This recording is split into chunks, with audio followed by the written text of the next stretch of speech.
The diner smelled of burnt coffee and grease, the kind of scent that clung to your clothes long after you left.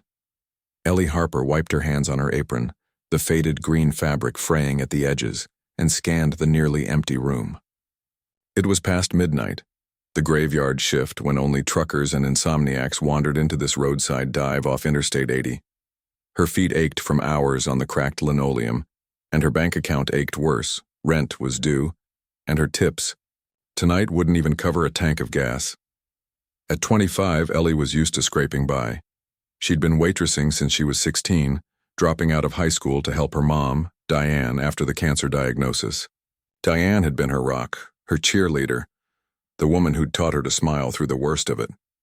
But 2 years ago, Diane was gone, and Ellie was left with a pile of medical bills and a heart full of grief. Now it was just her, this diner, and a fading dream of something better. The bell above the door jingled, snapping her out of her thoughts. A man stepped inside, his polished shoes out of place against the grimy floor. He was tall, maybe late 40s, with salt and pepper, hair and a tailored suit that screamed money. Ellie straightened, brushing a strand of chestnut hair behind her ear. She'd seen rich folks pass through before, usually on their way to somewhere better, but this guy carried himself like he owned the world. "Evening, sir," she said, flashing her practiced waitress smile. "Booth or counter?" "Booth," he replied, his voice low and clipped, like he was used to being obeyed. He slid into the corner booth, the one with the torn vinyl seat, and pulled out his phone, scrolling with the intensity of someone closing $1 million deal. Ellie handed him a menu, its plastic lamination sticky from years of use. "Coffee to start?" "Black," he said, not looking up. She poured the coffee, her hand steady despite the exhaustion weighing her down. As she set the mug on the table, something slipped from his jacket pocket, a sleek leather wallet, hitting the floor with a soft thud. Ellie bent to pick it up, her fingers brushing the buttery leather. It was heavier than she expected, stuffed with cards and cash.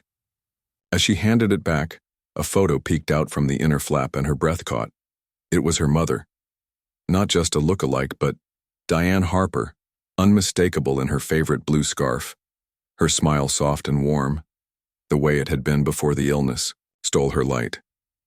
Ellie froze, her heart hammering.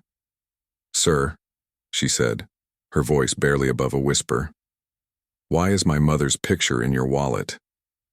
The man's head snapped up, his gray eyes narrowing. "What?" Ellie held the wallet out, her hand trembling. This is my mom. Diane Harper. Why do you have her picture?" He stared at her, then at the wallet, his expression unreadable. For a moment, the only sound was the hum of the diner's ancient fridge. Then he took the wallet, his movements, slow, deliberate. "You're Diane's daughter?" he asked, his voice softer now, almost cautious. Ellie nodded, her throat tight. "Yeah, Ellie Harper. She passed 2 years ago. How do you know her?" The man leaned back, running a hand through his hair. He looked out of place in this dingy diner like a puzzle piece forced into the wrong box. "My name's Nathan Caldwell," he said finally. I was a friend of your mother's, a long time ago." Ellie's mind raced. Nathan Caldwell. The name rang a bell, distant but sharp like a half-forgotten song.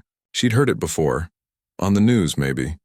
Tech billionaire, CEO of some massive company. Why would someone like him know her mom, a small-town nurse who'd spent her life helping others? "You're that Nathan Caldwell?" she asked, her voice sharp with disbelief. "The guy who owns half of Silicon Valley?" He gave a tight smile, one that didn't reach his eyes.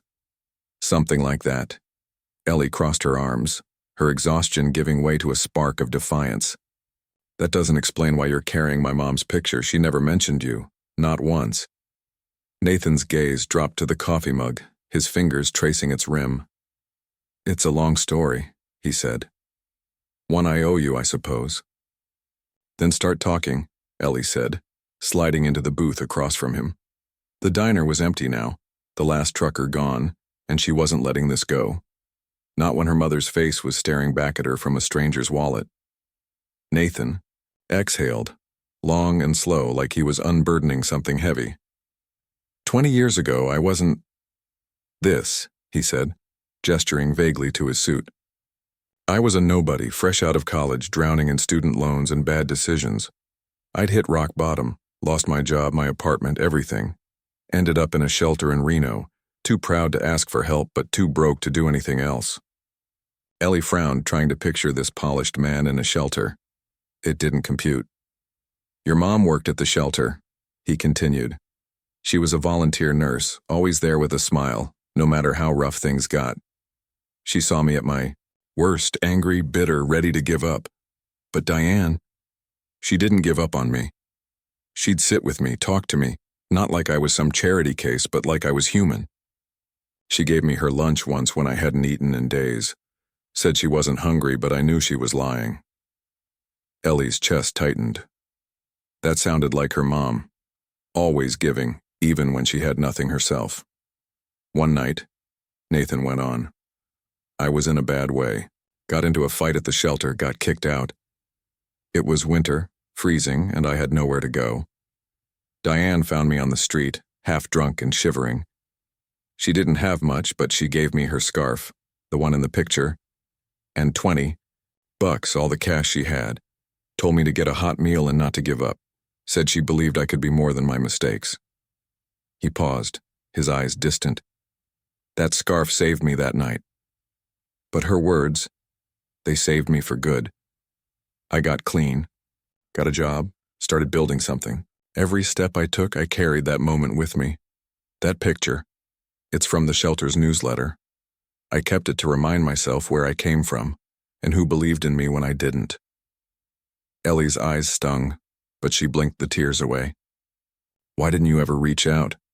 She could have used help when she got sick. We lost everything, her house, her savings. You're a billionaire now.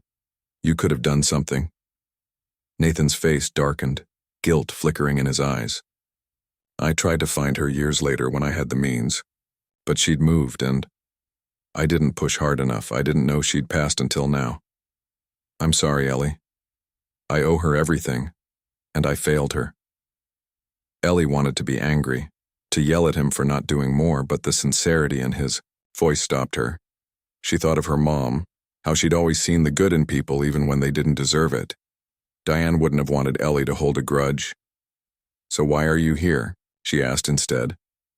In this nowhere diner in the middle of the night? Nathan hesitated, then reached into his jacket and pulled out an envelope. I'm on my way to a conference in Chicago. Stopped here because, well, I stop at every diner I pass looking for her, hoping maybe I'd run into her or someone who knew her. Guess I found you instead. He slid the envelope across the table. This is for you. Ellie opened it, her hands unsteady. Inside was a check made out to her for $500,000. Her breath caught, the numbers blurring as her heart pounded. What is this? It's not charity, Nathan said quickly. It's a debt I owe your mother. She gave me a second chance. I want to give you one. Use it for whatever you need. School, a house, a fresh start. Ellie stared at the check, her mind spinning. This was enough to pay off her debts, to go back to school, to chase the dreams she'd buried under years of struggle. But it felt too big, too sudden. I can't just take this, she said, pushing it back. I don't even know you. You're Diane's daughter, Nathan said, his voice firm. That's enough for me. She'd want you to have it. Ellie's throat closed up, memories of her mom flooding back, her laugh, her stubborn kindness, the way she'd hug Ellie after a long shift and whisper, "We're gonna be okay." Maybe this was her mom's way of looking out for her, even now. She looked at Nathan, seeing not the billionaire CEO, but the broken young man her mom had helped all those years ago, and in that moment she realized something. Kindness wasn't just a moment, it was a chain, linking people across time, changing lives long after the act was done. Okay, she said finally, her voice thick. But I'm not just taking it. I'm going to do something with it, something my mom would be proud of. Nathan smiled, a real one this time. She already is. Ellie tucked the check into her apron, her heart lighter than it had been in years. The diner was still grimy, her feet still ached, but for the first time in a long time, she felt hope.